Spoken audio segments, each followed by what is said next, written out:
Well, welcome, Rhonda. Welcome to me and welcome to you. I'm so glad that we get to be together today. Absolutely. Before I hit record, I'd mentioned that I had read your book, Fearless Living, many, many moons ago, and it inspired a lot of aspects of my career. So, yeah, Excellent. Thank you. I'm so glad.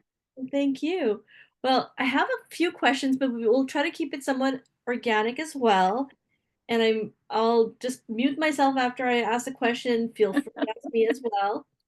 But on the topic of fear and being a solopreneur, I put the word soul Mm, into mm, solopreneur because my path is very much built around my soul's journey, and that is why I do what I do. So I yes, wanted to ask you, many solopreneurs feel often paralyzed by the fear yes, of making the wrong move. yes, Whether it's launching a new offer, showing up online, or pivoting their business, fear often disguises itself as not being ready enough, which I often have had as an issue, hmm or needing more clarity, or in my case, being stuck in the analysis paralysis because I'm such an analytical individual. So, yes, what guidance, what mentorship, or what advice for the soulful solopreneurs would you give who are stuck in this cycle of hesitation? And how can they begin taking fearless action today? yeah. Well, I love the question and I love the dimensions of the question. So I'm just going to go for it. If you put soul at the center of things, my log line, my whole life is about live the life your soul intended. That is my whole purpose for the last 30 years. And God gave me that, right? Like I'm walking across my living room and he's like, live the life your soul intended. I'm like, what? And he also gave me fearless living, right? And he gave me, he or she, whatever you want to name it, right? God, universe, source, light, doesn't matter to me what you name the thing that is bigger than us. um but what I know to be true is when we are in decision, when we're stuck and not sure what to do, we are the ones that are deciding what to do, instead of, if we are committed to spirit, if we are committed to living our soul, then spirit decides what we should be doing. Spirit is the one that tells us when to move and not move, right? That's the thing that I think, as spiritual beings, we all want. We all want that spirit to be living through us, as us, for us, and through us, right? So when we are in our indecision, we are in our humanness. Now, again, it's normal to go there. It's normal to go there. And I get it. I've been there myself. But what I know to be true is when we're seeking clarity, it's because we're not clear on the answer. And so if you're not clear on the answer, what could you do? Like, could you meditate? Could you just let it go and go, okay, maybe it's not the time or the place right now? Is it that you're doing something because you're supposed to, or are you doing something because you're compelled to? So that's a very big difference. And most people I know, one of the things they come to me for is they don't know the difference between the voice of God and the voice of fear. And so let's just review that for a minute. The voice of fear feels very phonetic, right? It's like, you got to do this. Come on, you're going to fail. It talks about all the reasons why if you don't do something right now, bad things are going to happen. Well, source, light, universe never talks like that, never speaks like that. And it always has plenty of time. So usually what happens for me when I know it's from source, and this is how I work, is the compulsion comes out of the blue. It's literally out of the blue. Like I'm not thinking, I'm like taking a shower, right? And I'm walking down the street and it comes to me, blah, blah, blah, do this. And then I'm like, huh? And I may hear it again, I may not hear it again. But it's that me in that moment going, huh? And many times it's followed by me, me, me, are you sure? Moment charge. That is your assignment. And then you, as a human being, get to use your free will to decide whether to follow through or not.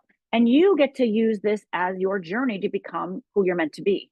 So every assignment we're given is not necessarily something easy. It's something that we have to grow into. So usually that indecision, that paralysis, that am I doing it right? Am I doing it well enough? Those are all things based in fear, as you mentioned, right? They're all based in fear.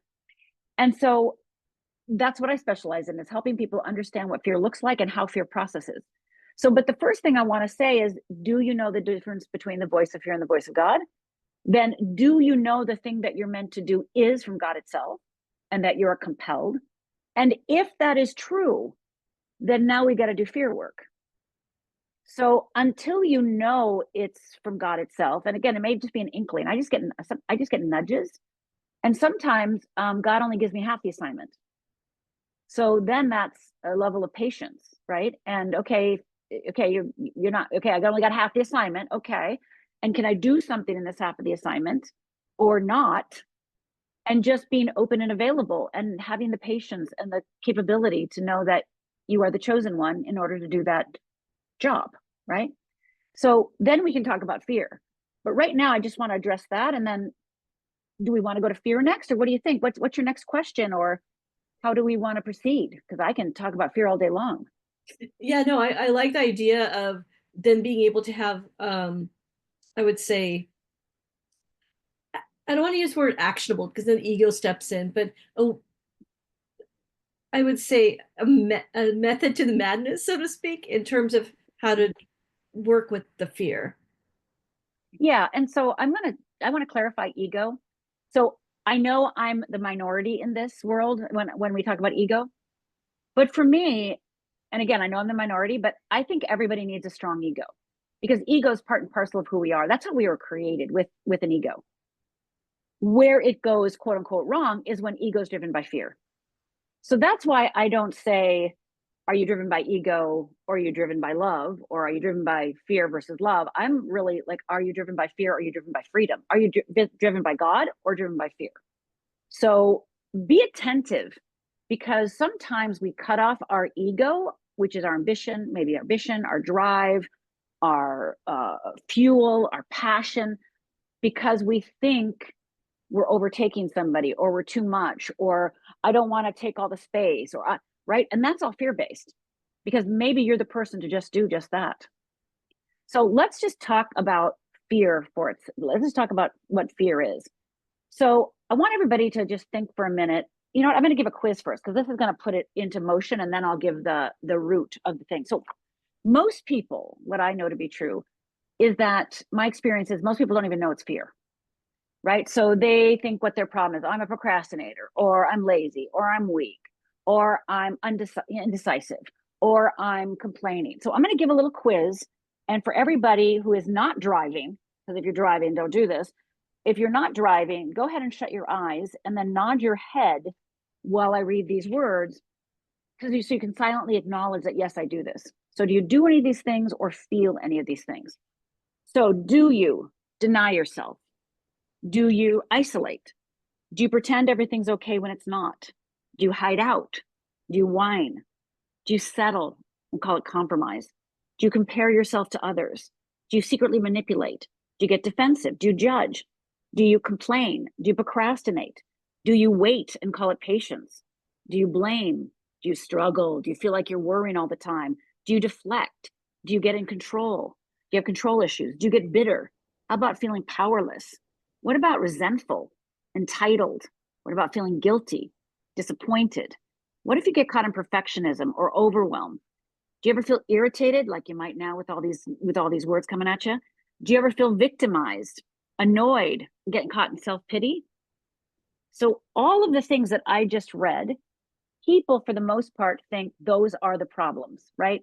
If I just didn't procrastinate, if I just wasn't indecisive, then I could do God's bidding, right? Well, those are all what I call fear responses, and those are simply symptoms of fear. So when you're overwhelmed, when you're procrastinating, when you're perfectionist, when you're people pleasing, when you're comparing, that means fear is in the game. And so instead of beating yourself up, which is really a waste of time and only solidifies fear's power over you, we want to do something different. So I just want to think of it this way. So think of a flower or a plant, anything plant you want.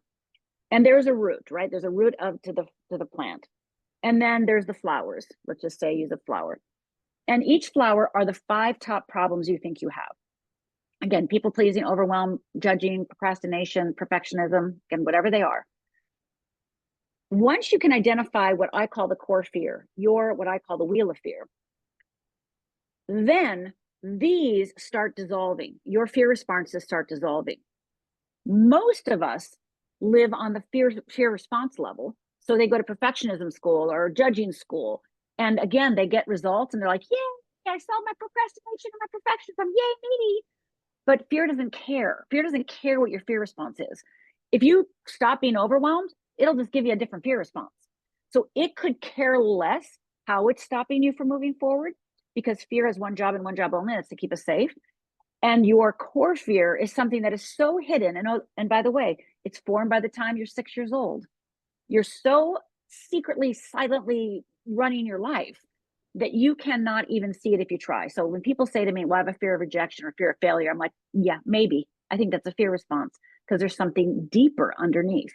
So we want to build a relationship with fear, find out what that core fear is, and start working what I call the wheel of fear and the wheel of freedom, those mental models that really support you in understanding yourself, as well as giving you clues to when, wait a minute, am I in fear or am I in freedom? Where am I? You're going to easily know those answers. It I the question that came to my mind is like when you said the word mental models, I'm like, wow, Mm-hmm. you can actually have a mental model around fear and even maybe get to the point where you could understand your own triggers. Oh, that's exactly what the wheel of fear is. You will, I think one of the most important things that all people can do is understand their fear responses and start taking the shame away from those and the guilt and what's wrong with me and what's my problem. Why do I still procrastinate? Why am I still a perfectionist? What's my problem? Because what we're doing is we're wasting our precious resource of energy, time, space, etc., on questioning something that is an automatic response. So once you understand how fear works, then that conversation about procrastination, perfectionism, you won't waste a second in that dialogue, right? It'll be just like, oh, I'm procrastinating. Got it. Okay, wait a minute, wait a minute. That means I was triggered. That means I'm stepping into something new, because fear doesn't visit you if you're on the couch eating Doritos, right? You don't procrastinate when you're like getting on. You don't go, I'm going to procrastinate going on the couch and eating Doritos. No, we don't procrastinate doing that, right? We only procrastinate the things that cause us to grow, that ask something of us, right? That we want more of. That's on the verge of some greatness, some verge of some shift, verge of some change, right? So we don't sit there and go, God, I wish I could get from the kitchen to the couch and eat my Doritos. No, we don't do that, because that is not a risk. That is not a change. That is not a shift. Fear wants you to get on the couch with Doritos because fear can keep you safe there. But fear can't guarantee your safety if you're going to go and open a business, or you're going to make a new offer, or you're going to go into a new niche. Wait a minute, wait a minute, wait a minute, wait a minute. We haven't done that yet. Wait a second, wait a second, wait a second. Because the way our brain works, the way our neurobiology works, is that if you have a present problem, a problem in the present mind, oh, my offer, my audience, my niche, what do I do? What's my next certification, etc. Your body and brain, we're wired this way, automatically goes in the past to find a solution. And you're trying to create a problem, solve a problem in the present to create a new future, but you will automatically, unbeknownst to you, be going in the past. Because fear can only keep you alive if you use something that you've already done in some way, shape, or form. That's why when you're dating somebody, it's like, I can't believe I'm dating the same guy, except he just looks different, right? So we get caught up in the same patterns because that's how fear keeps us safe. Now, I want to say one more thing. Physical fears and emotional fears have the same fear responses. So we're talking about emotional fears here. We're not talking about fear of snakes. We're talking about fear of failure, fear of rejection, fear of loss, fear of weak, right? Fear of laziness, right? Fear of lack of confidence. So those are the things we're talking about. So does that make sense? Does that answer your question? Yeah, absolutely. And I like the fact that you mentioned that we go back to what we were used to. I don't your word Unconsciously. unconsciously, because I worked in corporate where I had all the skills, I had the degrees, I had the knowledge, I had the talent, and they had the mental model for me. As long as I played safe in those parameters, That's like right. I made really good money, and uh, I'll be even more daring and say that as long as I didn't ruffle people or rock the boat, I could still have a job. I Yep. And I started to rock the boat because of a variety of reasons. Maybe I was ready to expand. And so I've been a solopreneur, but it's been hard because there's no mental model now. I'm figuring it out as I go. Yeah, and there are mental models, but right. So one of my clients who became one of my coaches, certified fearless living coach, Vicky, she was working for a pharmaceutical company, and similar to you, right? But she started recognizing that the only way she could advance was playing the game and compromising her values. And so she started looking around because she realized she didn't want the raise that bad. She didn't want to live a compromised life. So that's when she found Fearless Living and signed up for the life coach certification program and became a coach. And now she has her own business and she's thriving and making six figures. And it's awesome to watch her just blossom.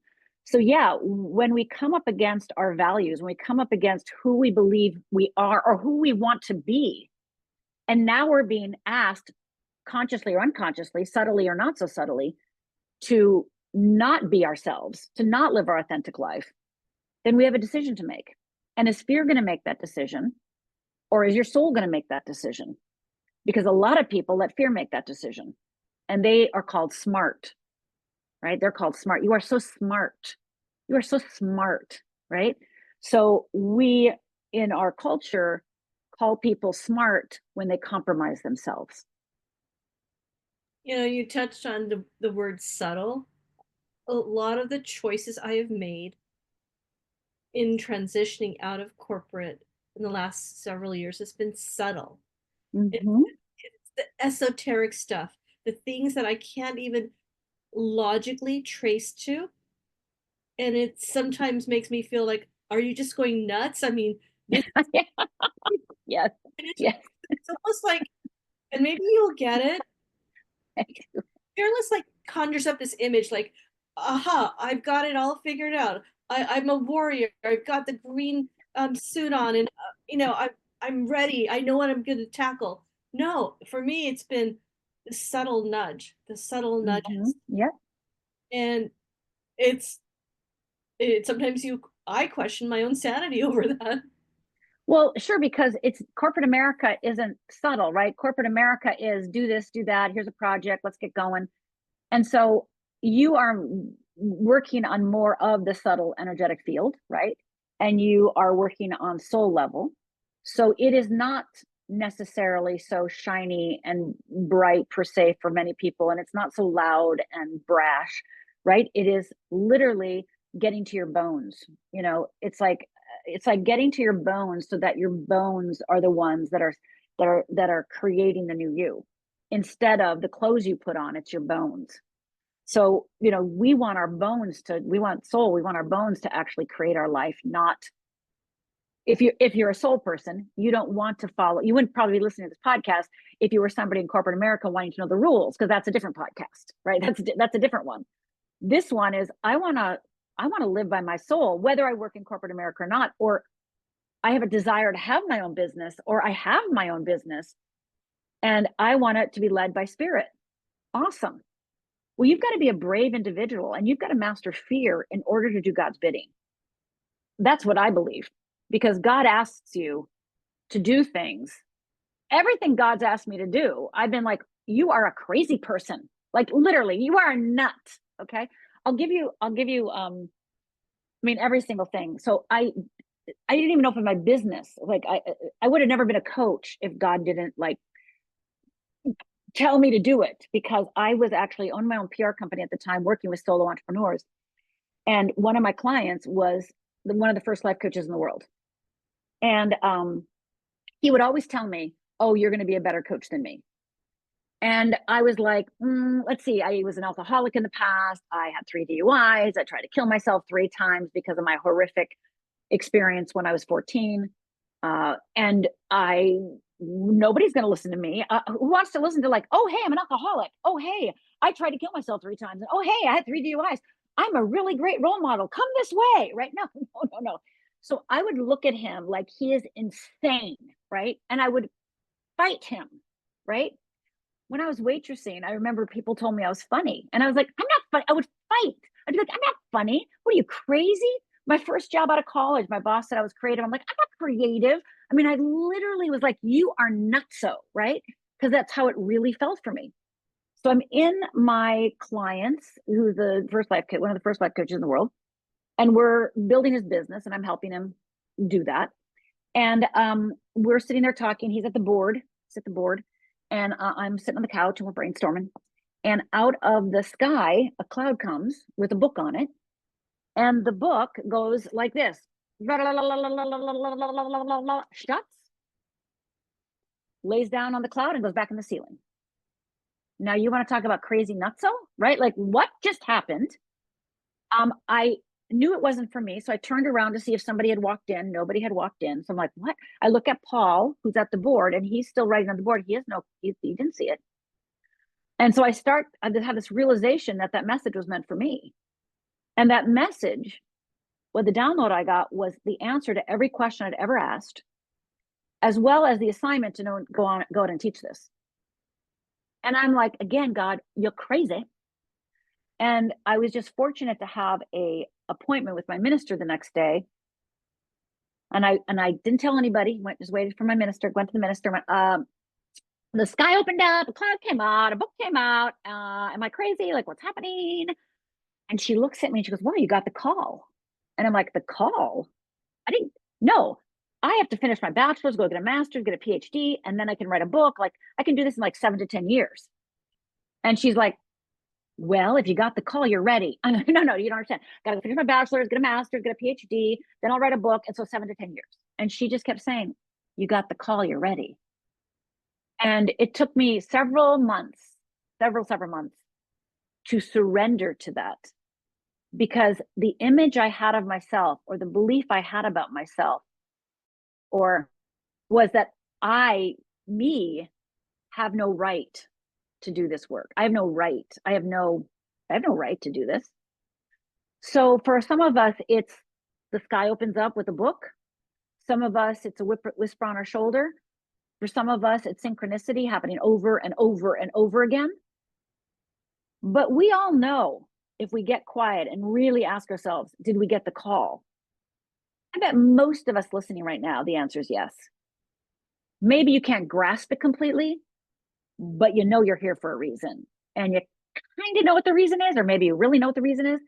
And it's just scary to take that step, or that next step, or the next step, and that step. And that's normal. And yes, you are going to feel crazy, because wait a minute, there's no rules here. There's only source. So I'm supposed to only do that? What? Right? So I get it.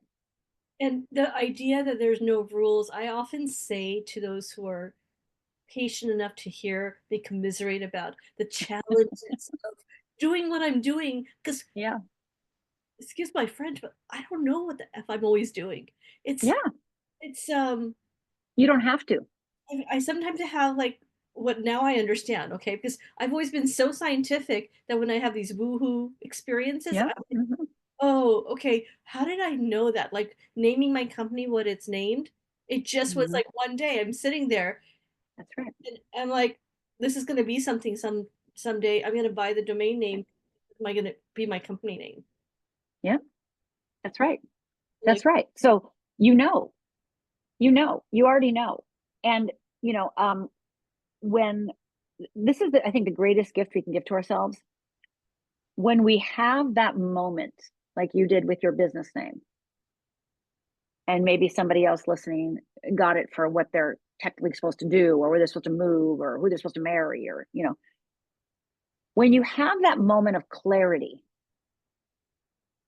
maybe you don't understand it, but that moment of clarity must become more important than anything else, because the world will quickly wrap around it and tell you you're crazy.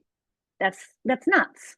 And if you tell anybody about it, it's like, well, that you don't have the money for that. You've never done that before. Who do you think you are? Right? So we got to keep it close to our vest.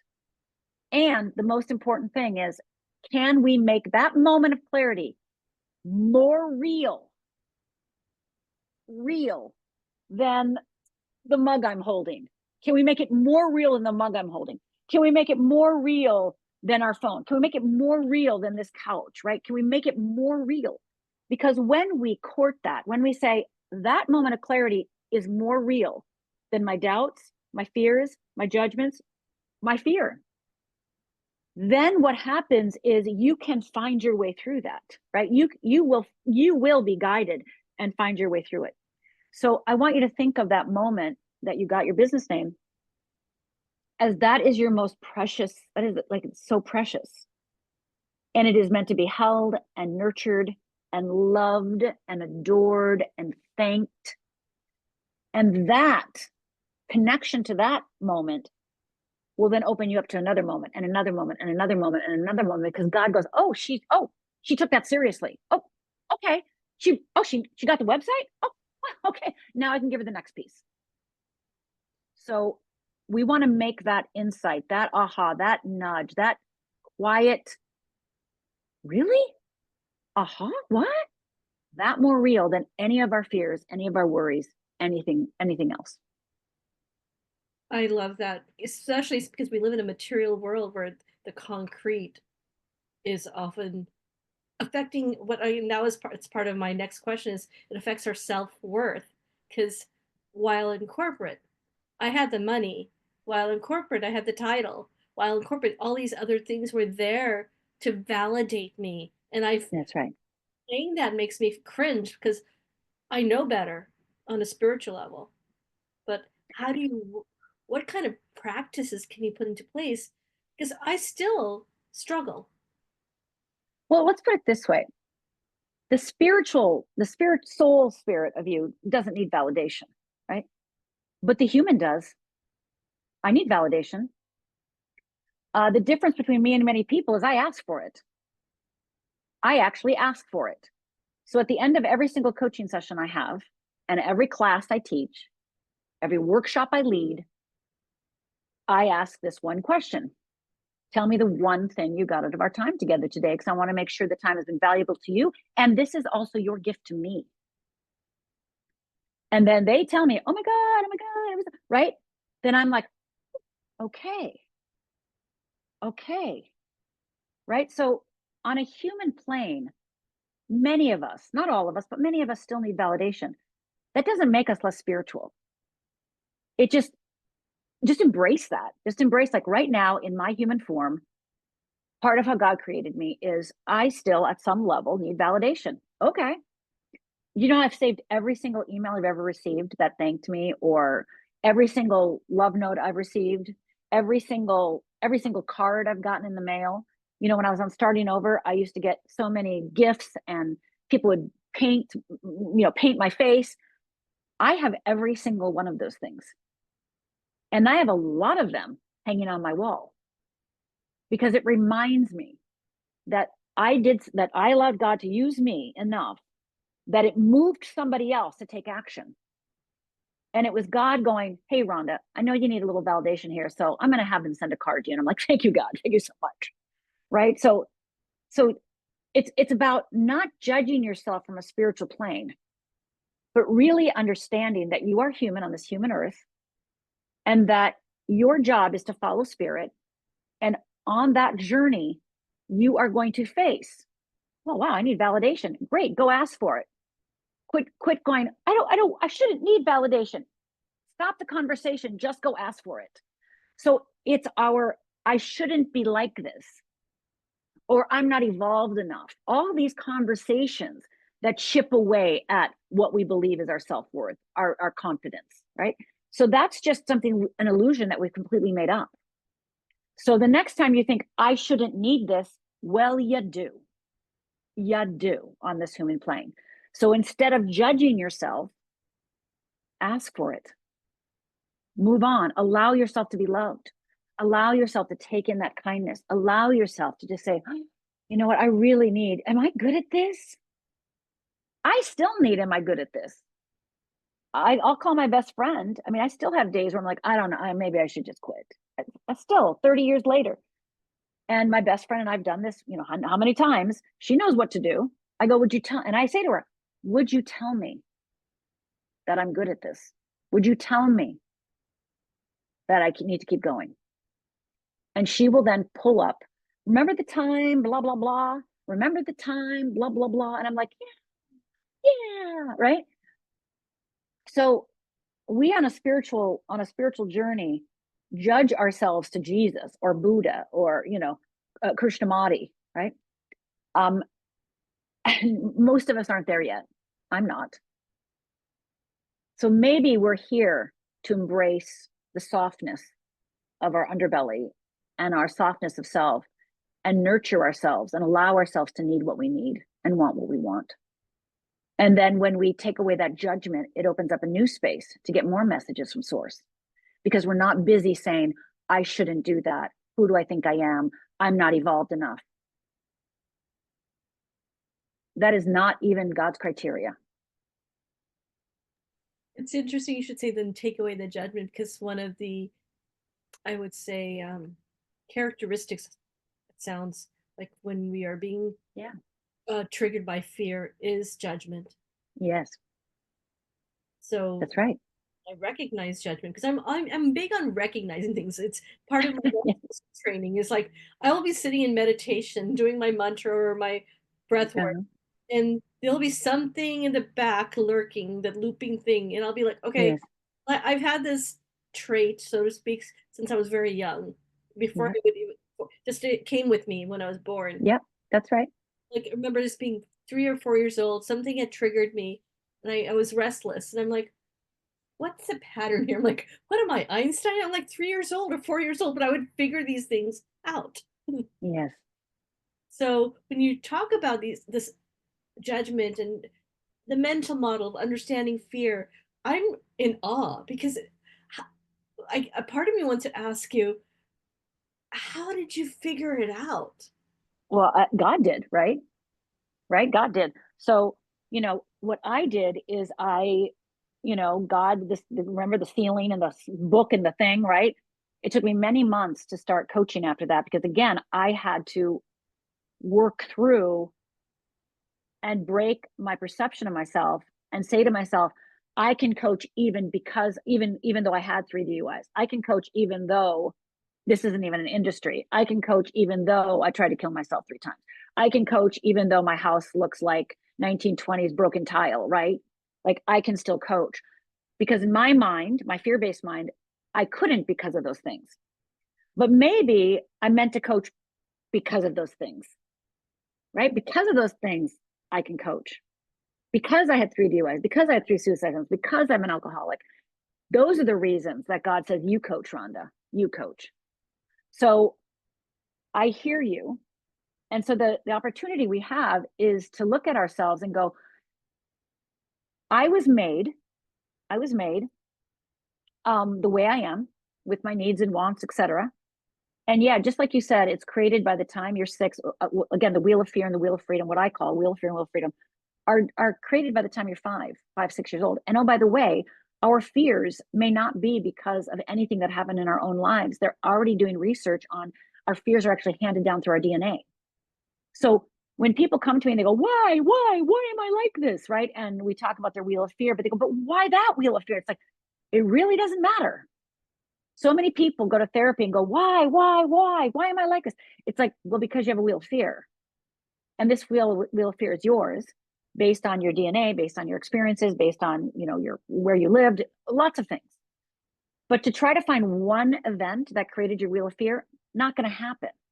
Not going to happen. So once you can see through the eyes, like, am I in fear or am I in freedom? Then your judgment of your needs, your judgment of your wants, your judgments, do you have a right? Judgments about your worth. So many people come to me and go, I have a self-worth issue. I go, no, you don't. You have a fear issue. Right now in our soul work, personal development work, every ad is almost like, are you fighting? You need to get your worth. You have low self-worth. It's literally pounded into us that we have low self-worth.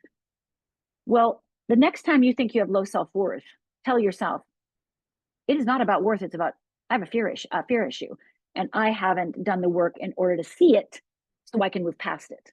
Because that's the key. Once you see it, it can't be unseen. Right? So every time you label yourself, oh, I have low self-confidence, oh, I have low self-esteem, oh, I have low worth, you're focused on the wrong thing. Again, I get it. Soothe yourself on as a human being, right? Go get a hug, write a love letter to yourself, go take a nice shower, get a sauna, right? Like take care of yourself, nurture yourself in those moments, and know that all of that is an illusion. And if you work on your understanding how fear works, you're going to see why that was triggered. You're going to understand what happened in that moment, why this new trigger is coming up, and why you're feeling low self-worth or low self-confidence. Okay. So the wheel of fear has 4 components, and one is the trigger, your core fear. And then it goes into fear responses, which I read to you some of the fear responses. And everybody knows their fear response. Everybody knows what they do that they wish they didn't do, right? And some of us call it character flaws, right? Some of us call it our weaknesses. Some of us call it our ABC. And when we do those things, people please, perfectionism, procrastination, overwhelm, anxious, etc., judge, when we do that, we are actually, fear tells us that if we do those things, it will help us avoid feeling guilty, feeling bad, feeling right. But you and I both know that doesn't actually work. So when we do those fear responses, we're going to end up falling into what I call our core negative feeling. And all of us have felt our core negative feeling. My core negative, I'll name mine because the wheel of fear is personalized and unique. So yours is going to be different than mine. My core fear, the trigger is loser. And mind you, I've never been called a loser in my life. I was a straight A student, got a full ride to college, was class president. I was never called a loser. But that is the underlying way fear traps me. So if I get triggered by judgment, procrastination, I say to myself now, oh, okay, I'm afraid to look like a loser. I'm afraid to be perceived as a loser. I'm afraid to be ABC as a loser. What is it I'm doing right now? What risk am I taking? What risk am I even thinking about taking? I'm not even taking it yet, but I'm thinking about it. Fear gets, comes up and goes, aha, got to stop that thinking because you might crazy do it, right? So loser is mine. Then I go up to my fear responses and act out, do all my, procrastination, overwhelm, judging. When I do that, I fall into my core negative feeling, which for me is worthless. So I feel worthless. And then when I, Rhonda Britten, feel worthless, I go into my self-destructive behaviors, which again, we all know are self-destructive behaviors. It could be our fear response is, 6 cookies, and our self-destructive is eating a pint of ice cream, right? And then that only solidifies fear's need to keep us safe, i.e., gotta keep her from looking, feeling, seen, being seen as a loser. Well, if I people please, they don't think I'm a loser, they think I'm awesome, right? So our fear responses also get us love, get us approval, etc. And then anywhere on that wheel of fear that I recognize myself, I can choose to jump onto my wheel of freedom. And your wheel of freedom is the thing that literally helps you to embody your authentic self. The reason you are here, the essence of who you are.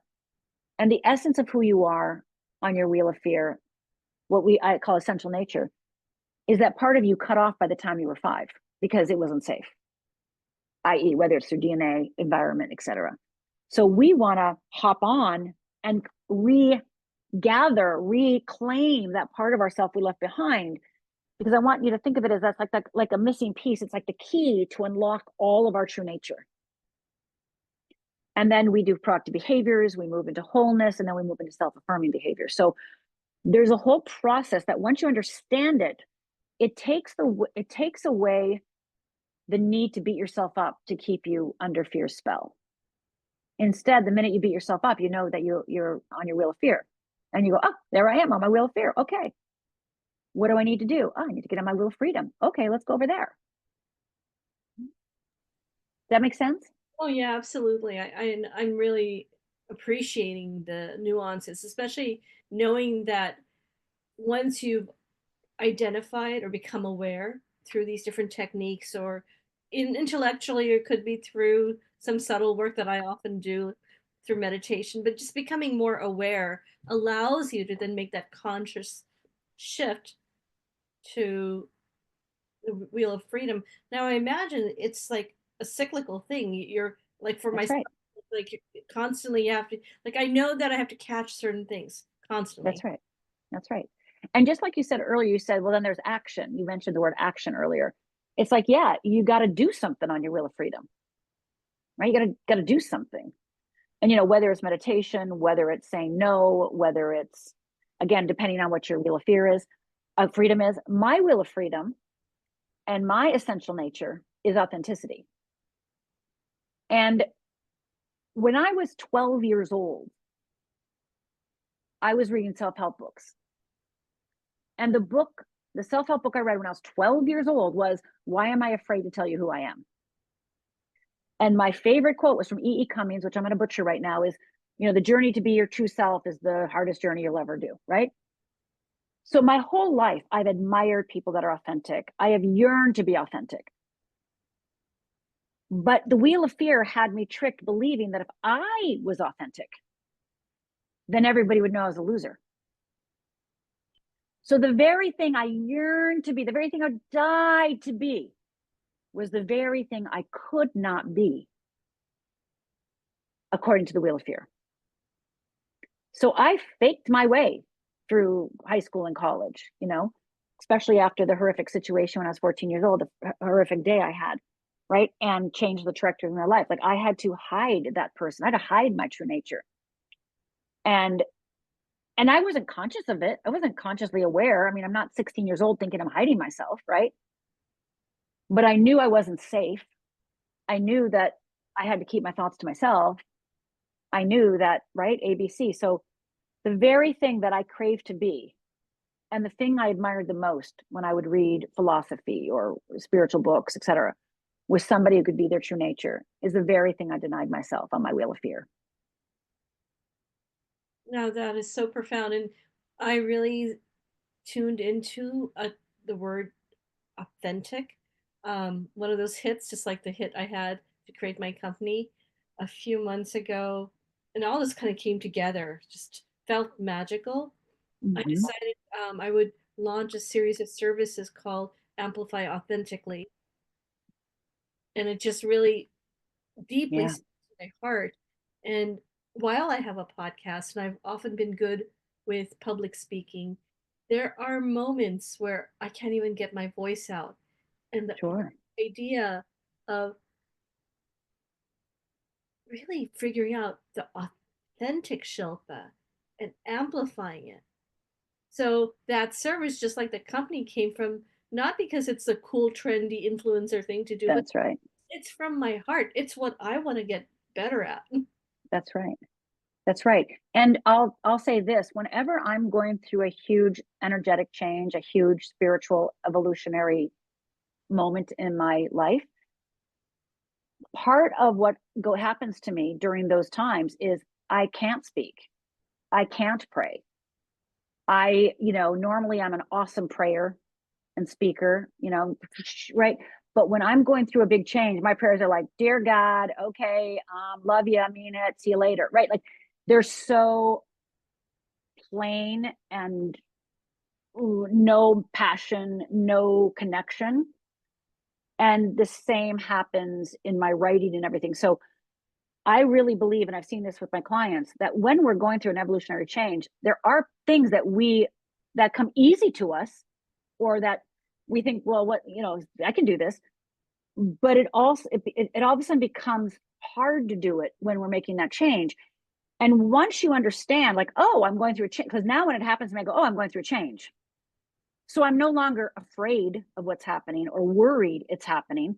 I instead am like, ooh, wonder what's going to happen on the other side of this, right? Like, ooh, this is going to be so exciting. So when I find myself giving faulty prayers and, tripping over myself, where I go now is, oh my God, this is going to be so good. This is so good. I'm so excited for the next place I discover myself. So once you understand how you really operate and how you really work on your wheel of fear and wheel of freedom, then when something kind of scary happens, you like, why can't I pray? And why is my meditation suck right now? And why don't I have an ambition? And why do I feel like laying in bed? And I'm not depressed, but why do I have this, right? All of a sudden, all those whys and that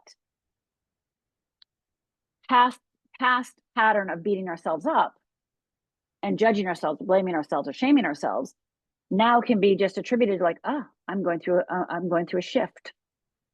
Oh, and how I'll be on the other side is going to be different. So I must go through this tunnel that seems that I'm disconnected from source. Because when I go through a dark night, I feel completely disconnected from source. And so it's like, okay, I'm disconnected. I know I'm not, but that's how it feels. And I just focus on the other side. It's going to be really good. So I just need to move through this. And how do I care for myself deeply, love myself deeply while I'm disconnected, rather than shaming, blaming, and beating myself up for like thinking I did something wrong that I'm disconnected. No, you're being disconnected because you're getting plugged into a whole other state of being, a whole other, I don't want to say level, but for lack of a better word, level. So you're Yeah. disconnected while you're getting replugged in. Yeah. Like a flood of words and concepts came to my mind when you were describing this phenomenon, whether it's because of my own life experience or what have you, but like sort of that phase what you described is like feeling stuck, but then kind of healing, but Yeah, yet feeling sort of intellectually not sure why the healing must be really taking place when you're, at least for myself, sometimes feeling disconnected from source. yeah, It just almost contradicts one another. yes. You think, yeah, because when you're feeling like, oh, I want to get, because in those moments you want to be more connected, right? It's like, no, I need to lean on God more. It's like, yeah, but he's got you. He or she, whatever you want to call it, they've got you. So you may feel alone or in a cave or dark, right? Like you have to remember Mother Teresa felt like this for 25 years. She was disconnected. She didn't feel God for over 2 decades. But what did she do? She kept doing her work because she knew she was in the right place. God had given her this assignment. She didn't then doubt her job. She just wanted to feel God again.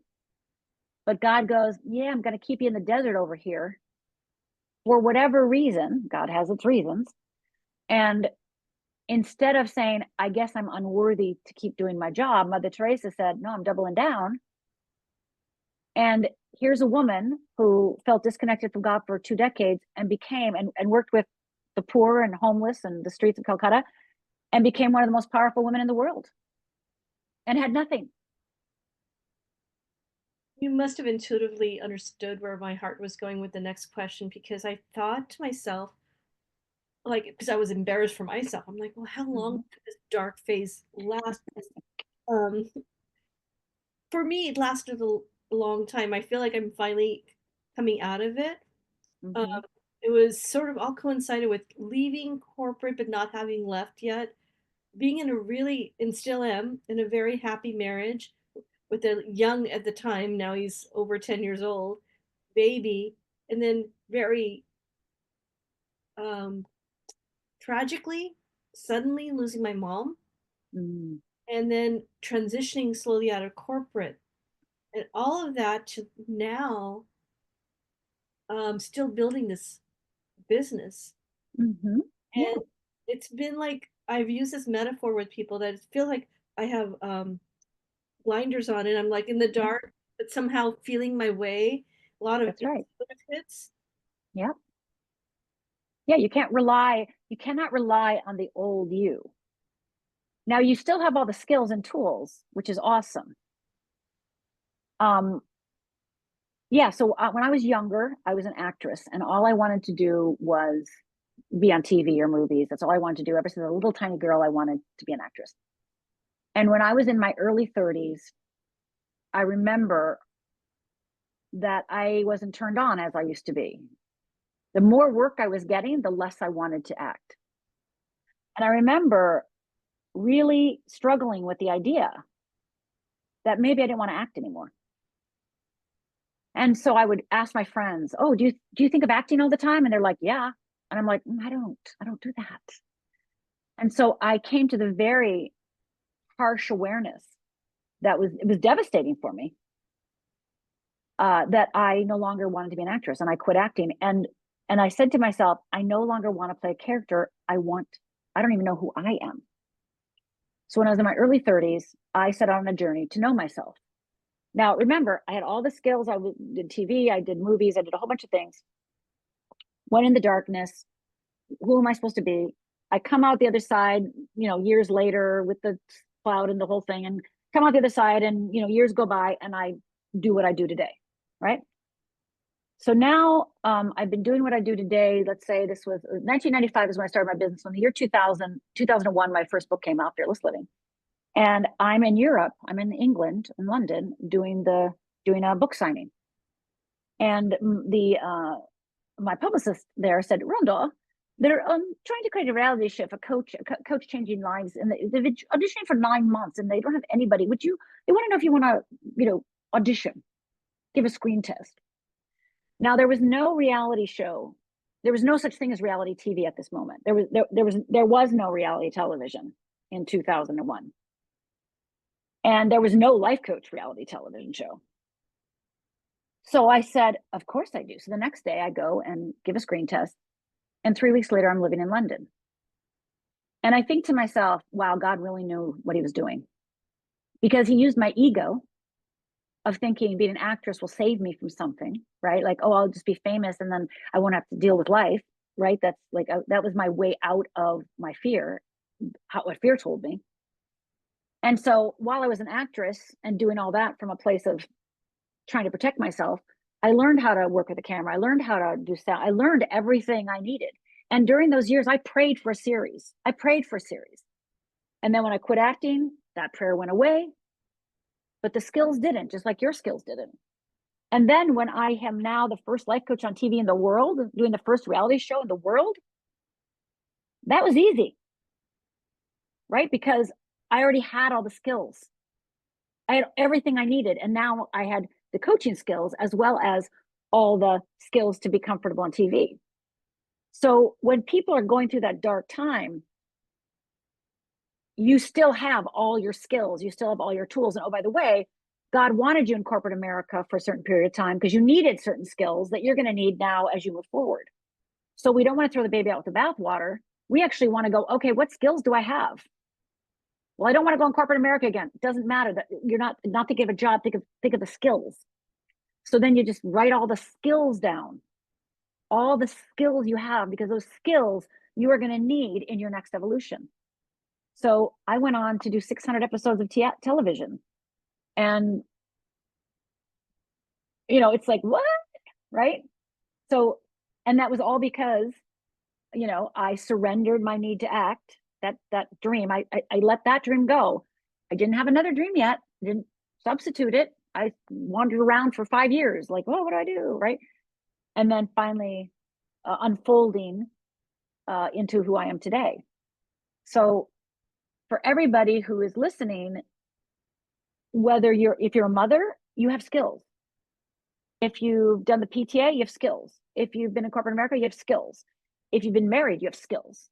If you've been divorced, you have skills. You have so many skills. And so if we can just remove job titles and just think of skills, then the world opens up for you. And then you can use any of your skills anywhere you'd like. Again, you hit something very intuitively. I even have a course that I created and a series of classes I would teach called Second Act. And it There was you a go. very concept that you have a portfolio that will be available to you at every new. That's right. And like you said, like I used to wonder, I'm like, well, I have all these degrees, I have all this experience. What am I going to do? Well, turns out I've mostly been using all the techie stuff to build this business and Mm-hmm. soft skills for other areas. That's right. I love the That's fact right. that because a lot of women who listen to my podcast, they want to make that pivot or transition. And it's about the skills that they need to be reminded that they have. That's right. And a good exercise is to write them all down. And if you're not sure what you're meant to do in this world, make one list of all the things, all the skills you have, not titles, skills, skills that are transferable, that word that I'm trying to get out that I can't. And then make another list of all the things you love. Start keeping track of everything you love. And I mean, I love smelling flowers. I love gardening. I love lighting candles. I love sushi. I don't care what it is, but just energetically tapping in to the things you love. I promise you, I've done this for so many people. When I look at your love list and I look at your skill set, it is very obvious what you, quote unquote, is meant for you to do. And so the more you surrender to that love list and surrender to that skill list, it will pop up for you too. It'll pop up for everybody listening too. So I really invite everyone to take away their identity of job title, like we started out today. Letting go of that job title and looking at yourself as a whole person and looking at yourself as a whole person with skills. And then those skills can either be used in the service of fear or freedom. They can either be used by the wheel of fear or they can be used by the wheel of freedom. And that is your choice each and every moment. But the more awake you are, the more choice you have. If you're not awake, not a lot of choice because you don't know what's going on. I could easily talk to you for several hours, but wrap up soon. But there's a couple of things I just wanted to really hit on before I segue to wrap up about this concept of the fearless heart. Especially, it will be Valentine weekend and week, and there's a lot of, um, I would say, faith or hope people have for things to come in their lives. Yes. And Yes. I want you to go into that, but if you could, there's a burning question I have in my heart. It's something you had already addressed in the beginning about spirit and being spirit led. But could you speak to learning to identify those moments of serendipity and Mm-hmm. signs and intuition? Because often, like we've talked about through this conversation, but it helps having that little Yes. breadcrumb, having that serendipity. And am I on the right path? Will things get better? Yeah. And what can we start leaning into? And also, uh, knowing that there's something bigger than us that's at play. Yes. Yes. Yeah. Well, we're all, I believe in destiny and I believe that we're all here for a reason. And whether you believe that or not, that's a choice you're going to make. But I believe that. And maybe I need to believe that, right? Maybe I need to believe that, because my mother died when I was 14 at the hand of my father. Maybe I need to believe that happened for a reason, right? So that's how I look at my life is I know that I am on the trail of destiny. And it's not my business, not your business, not my business, what that destiny unfolds to. But what I do know is that when you have that moment of clarity, like I said earlier, and you make that more real than anything, it is way easier to follow the breadcrumbs and see the breadcrumbs. And, I know like, so God gave me something recently. And I absolutely know without a shadow of a doubt that that is my future. Like God's going, oh, by the way, what's going to happen is this. So just so you know, it's coming. And I'm like, okay, right? I can't make it come faster. I can't tell God to, I can't make it faster. It might be 5 years away, but that gives me solace, right? That gives me solace. And I go, okay, that's happening. And my job is to, am I on a human plane physically taking action towards that thing that's unfolding already? It's already unfolding. And am I on the train or not on the train? Right. So that's one of the things we got to get on the train. So that's why I say those moments of clarity, even if they're just like a whisper, sometimes I don't even know it's the form. It's just there's something there. And I go, okay, there's something there. Okay. And then you can ask God, you know what? I need a billboard. Okay. I need a really big billboard, or I need 5 people to tell me something. I had a client, get this. She's a nurse. She was a nurse. And she kept on getting the nudge that she was meant to be a chaplain and be on the other side of the bed in the hospitals. She had 3 little kids. She was broke, living in a trailer. She couldn't, like, there was no way she was going to pay for chaplain school. Like it was going to be like a hard road, right? And so she was in the mountains at a retreat. And she asked God in the middle of summer, And she asked God, God, if you really want me to be a chaplain, if you really want me to shift, I need snow. I need it to snow. That night it snowed in the middle of summer at a retreat. Now, some of us don't get the snow when we ask for it. It might be more subtle than that. But God will reassure you. And you must keep taking action or keep, I don't even say cultivating or courting it. You must be courting it. You must give it worth and value. You must believe. You must decide to believe it. And then you take the action needed and necessary that you know you're meant to take. It may not get you all the way there, but as long as you're courting it, and as long as you're building a relationship with that thing, that the subtle hint you got, then it gets stronger and stronger and stronger over time. So some of us God tells us like, hey, you're going to do this, this, and this, but most of us don't. So, and I don't get like, oh, Rhonda, by the way, you're going to blah, blah, blah, blah, blah, blah. No, God doesn't do that. But she gives me enough that I know there's something in my future that I am meant to become the best me I can be more loving to myself, be more open to myself, be more fearless, live in my freedom. Because God needs me in order to fulfill my mission that He's giving me, my destiny. I need to live on my will of freedom and be my authentic self. Because it doesn't need the fake Rhonda. It doesn't need the Rhonda who's afraid. Again, am I going to be that way sometimes? Sure. But God needs me to be as fearless as I can be. So I invite you, if you've gotten the nudge, and if you're listening to my voice right now and think, well, I don't know if I have. I kind of have, but I'm not sure. If you kind of have, you have. You're just doubting it.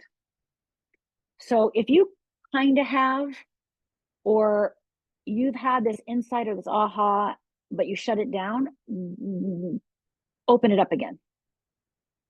So I believe, I mean, even being here today, if you're listening to my voice, if you're listening to a podcast, this is part of your sign, right? We have all heard that. This is part of your sign.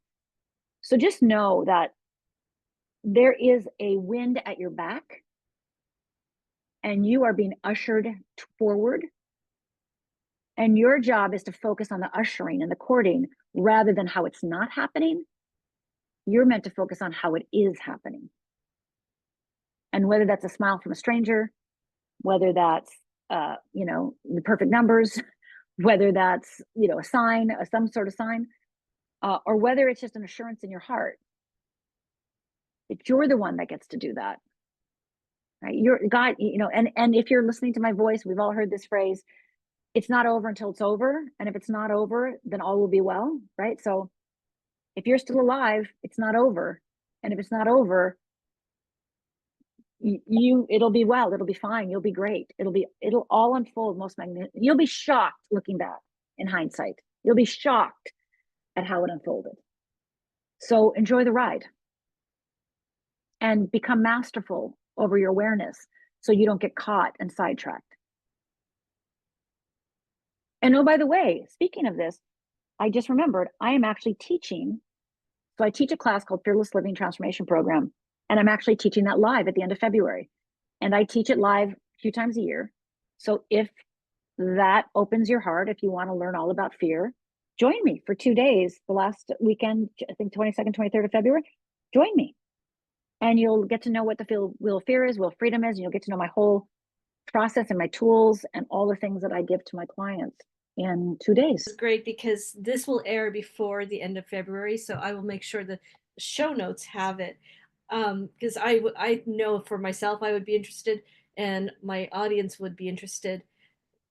To wrap up though, because it's the week of Valentine's, Yes. along the lines of a fearless heart, whether it's in relationships or work, what does Yes. it mean to have a fearless heart, to invite and cultivate a deep self love, confidence, both in business and life? And maybe someone is looking for that special someone. Yes. What, what would you This say is to that person? this is what I invite you to do. I want you to ask yourself, Are you willing to love yourself more than be adored, respected, needed by another? Are you willing to love yourself more than your desire to be adored, respected, needed by another? Are you treating yourself exquisitely? And that doesn't mean self-indulgence, by the way. Because what I know to be true, another client, this is what happened to another client just like a week ago. So this client has had neck surgery, back surgery multiple times, has to use a walker now. She's 64. And so she has medical issues, right? And she's been wanting love. She has a boyfriend. And he doesn't care that she uses a walker. He doesn't care one bit. He thinks she's amazing. And he doesn't care that she's had 3 back surgeries and 2 neck surgeries and that she's a fragile, she needs to be treated fragile, right? He thinks she's awesome and amazing. And this is the key for her. So I teach some writing classes, and she's been always wanting to write a book on grief. And this past year, she started working on her book. Her destiny is to write this book. And she's wanted to do it for 20 years. And she's finally doing it. Well, when she finally stepped onto her authentic path, her path that is meant for her, because you're on your path, now the people that are meant to be with you on this path can see you. Be willing to be seen. And be willing to make movements, no matter how small, and start affirming that you are on your path. Because as you start taking action that is true in alignment with yourself, your energy shifts and you attract different people. And you attract different opportunities. And all of a sudden, you're going to be in a relationship. Shockingly, it'll be shocking to you.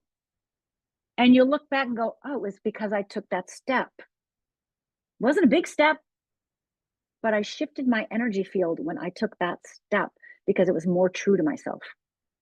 So that's the purpose of us unfolding into our true authentic nature, is when we're on our path, we're meeting the people that are meant for us and the opportunities that are meant for us. And, it doesn't have to be, pushing a rock up a hill. It can be a lot easier, but it's really hard when you're on somebody else's path and not on yours. So to open your heart, fall into yourself. Fall into yourself. I invite you to write a massive love letter to yourself today. Dear self, dear Sally, dear Rhonda, dear, whatever your name is. And just talk about the exquisite being that you are and how brave you are and how courageous you are and how giving you are and how loving you are and how kind you are and how courageous you are. Write a 100% love note to yourself. And then after that love note, if you feel moved, write a manifesto. And then read those every day. And I know you'll naturally start falling on your path easily and more effortlessly. I know that to be true. That's so beautiful and so eloquent. Well, thank you, Rhonda. I hope I can bring you back. That was Of course. I love part 2 and part 3. Powerful. And there's so many deeper areas I can go into. Yeah. And I would love to gift something to your listeners. Go to fearlessliving.org, fearlessliving.org/risk, RISK. And I'm going to gift you one of my clients' favorite tools called Stretch, Risk, or Die. And it helps cure procrastination. And I also talk about the Wheel of Fear. And there's 3 15-minute videos, workbooks, worksheets. It makes it super easy. And if you have a goal, a dream you want to make, this tool will totally help you. So go to fearlessliving.org/risk, RISK. And then if you decide to take a bigger step, join me for the weekend, Fearless Living Transformation Program. This is wonderful, Rhonda. Everything will be in the show notes. And I am so grateful for you. Thank you. Thank you. I could easily talk another hour, but you segued and wrapped it up beautifully for this Valentine week. Thank you. And there's nothing wrong with you. It's just fear. There's nothing wrong with you. It's just fear. You're worth loving.